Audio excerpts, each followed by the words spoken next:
The famous Ole Arabo. That's Ali's name up there. Oh. We'll squeeze it in later. Welcome to Mabuhay Alliance for the Community Forum for Minority Issues that we have. Basically, the reason why we put this together is because these are the new breed, new candidates, new people that's going to lead the city of San Diego, and we just want to hear from them. Minority is still underserved, and if I look at the people here today, this is really diverse people and representing various We have multi-generational families living in the city of Chula Vista, but yet we have a city that's in a crisis right now. But this crisis only allows room for opportunity, and we need to elect a leader who understands the unique blend in that city. We have right now, for example, education. I believe education is the issue that connects us all. You know, as minorities, overall, it's an issue that's close to me. I know my family is an immigrant family that came to the United States to provide better for our family. And I was able to attend university, and I'm really proud right now that even my mom right now is attending university right now, that, you know, my brother and I have gotten our education.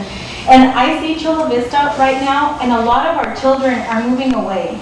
They're moving away because there is no institution right now that has room for our students.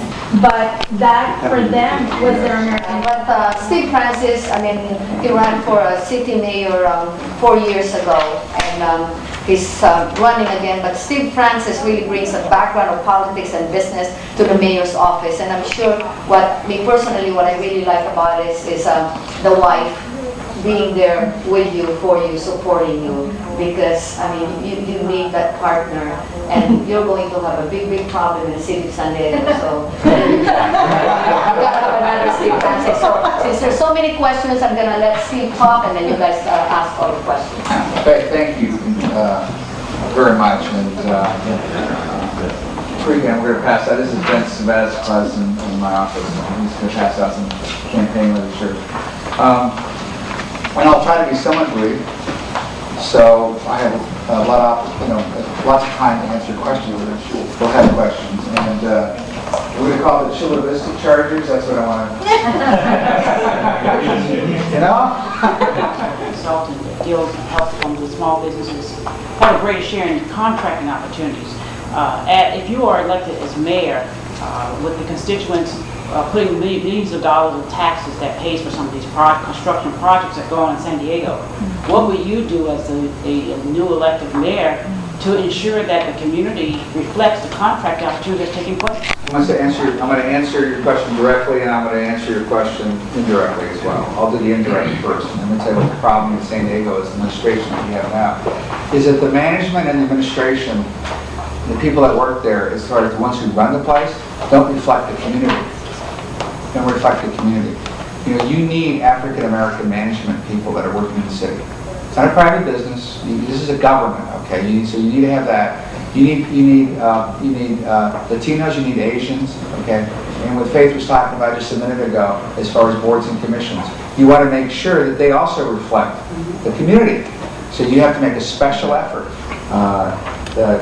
Because you're a person of color, that you're going to be discriminated against by the police department. Was that they did not sit back and just kind of let life happen to them.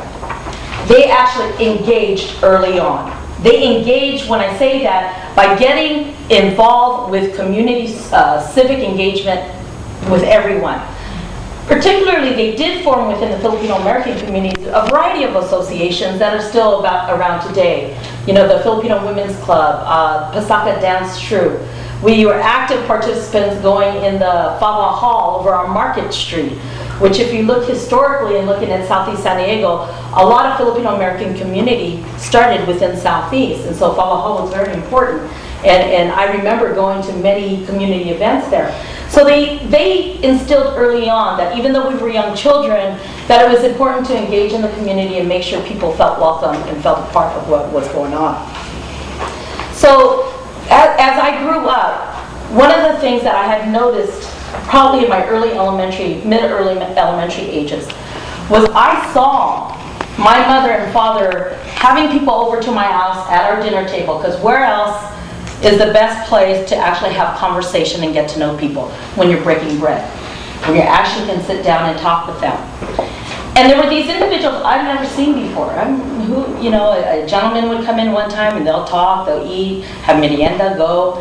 Then a woman will come in. As I was growing up, I later found out, and it was in my high school years, that when I was looking at the newspaper, there was this picture of this person who was sitting at my dining room table, and I thought, who is that? Well, it happened to be the mayor of Imperial Beach. And at that time I was thinking, wow, okay, all these people, as it turned out, my parents, regardless of the party affiliation, they were community activists.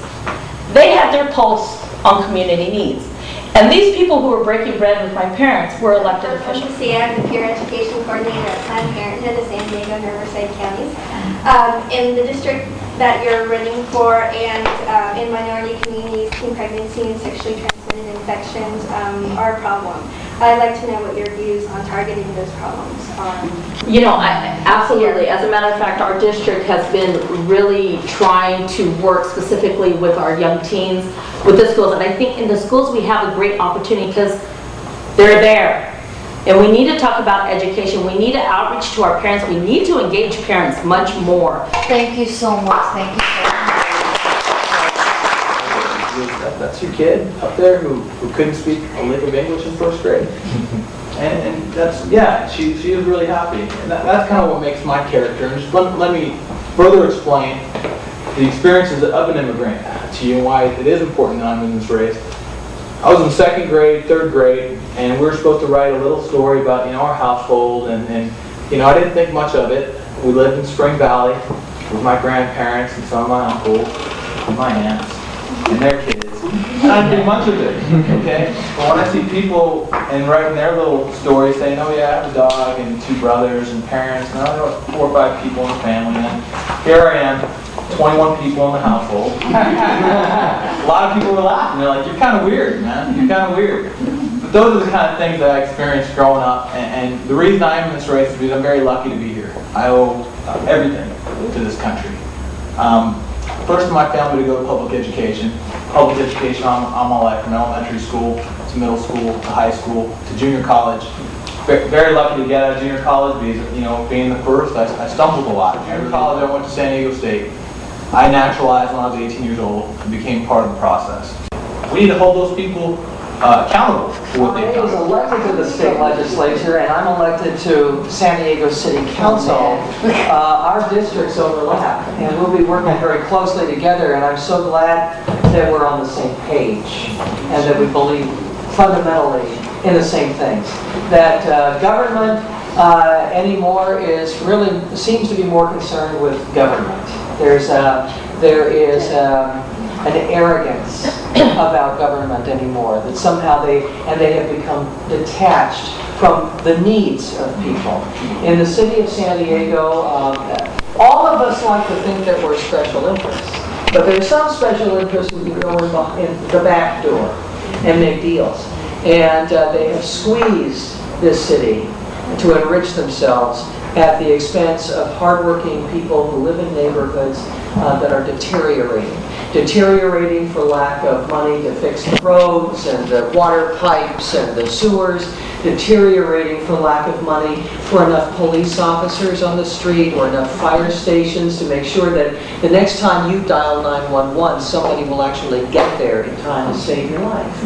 Basic health and safety issues. And neighborhoods that have been squeezed for so long, so hard, the people have stopped believing in the system.